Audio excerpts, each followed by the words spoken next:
সালাতের সিজদায় কোরআনের দোয়ামূলক আয়াত যেমন রব্বি রহমহুমা কামা রাব্বায়ানি সগীরা, এর শুরুতে আল্লাহুম্মা বলে দোয়া করলে কোনো সমস্যা হবে কিনা? নামাজের সিজদাতে কোরআন কারীমের আয়াত তেলাওয়াতের ব্যাপারে নিষেধাজ্ঞা আছে, সেটা পরিষ্কার।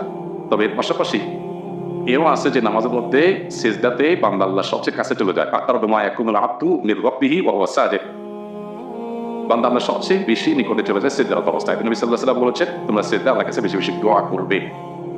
এই সিজদায় দোয়া যে এই দোয়ার মধ্যে আপনি কোরআন কারীমের আয়াতের মধ্যে যেগুলো দোয়ামূলক, সাধারণ আয়াত না, সেগুলো ওলামা কিরাম বলছেন করতে পারবেন। তবে শুরুতে আল্লাহুম্মা যোগ করবেন না। রব্বি রহমহুমা বা কোরআন কারীমের রব্বি দিয়ে যে আয়াতগুলো আছে এগুলো শুনতে আল্লাহুম্মা যোগ করা যাবে না। কেন? প্রথমত আয়াতের মধ্যে এক ধরনের বিকৃতি হয়। কারণ অনেকে মনে করতে পারে যে রব্বি রহমহুমার আগে আল্লাহুম্মা, এটা হবে আয়াতের অংশ, এটা আয়াতের অংশ না। কোরআন কারীমের সাথে কোরআন না এমন জিনিস যদি মিশ্রণ হয়ে যায়, বিভ্রান্তিতে পড়ার আশঙ্কা থাকে ন্যূনতম, তো সেটা জায়েজ নাই। এই জন্য আল্লাহুম্মা আমরা এখানে যুক্ত করবো না। দ্বিতীয়ত